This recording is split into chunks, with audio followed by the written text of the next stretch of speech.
Well, greetings, everyone. Mark Curtis from MarkCurtisMedia.com on this Election Day 2008, and perhaps appropriately standing near the corner of Hollywood and Vine in Hollywood, California, the Walk of Fame. Perhaps you can see some of the stars from the show business world along the sidewalk behind me. Ronald Reagan star is bound to be around here somewhere.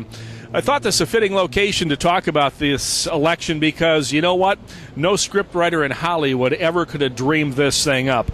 It was just 10 months ago. I was standing on the plains of Iowa in Des Moines. It was 6 degrees below zero the morning after Barack Obama won a historic victory in the Iowa caucuses, something that propelled him into the limelight and into the possibility of being the Democratic nominee for president, which he now is, and could in fact be the next president of the United States.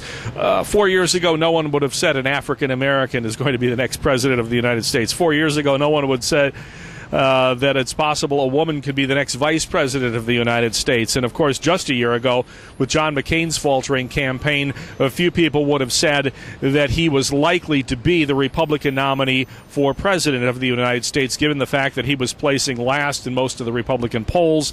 He was down in his fundraising, had to lay off most of his staff. So here we are, a Hollywood story, perhaps with a dramatic Hollywood surprise ending. Who knows?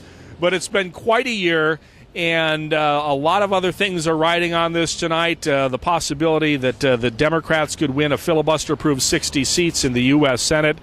The fact that Californians are voting on a very controversial issue, whether or not to allow gay marriages to continue, a very controversial issue in the state, and certainly one that could be affected by the voter turnout, particularly if votes come in on the East Coast early for Obama, and it looks like he's going to be the next president. Maybe people on the West Coast won't vote, and that might have an influence on that particular ballot measure. Lots going on election-wise, the control of the House and the Senate in Washington, where Democrats are hoping to pick up gains in both houses of Congress. It is going to be a fascinating election day and evening, and likely a morning after. As we've learned from so many elections, it's hardly all settled in one night. Check in often at MarkCurtisMedia.com.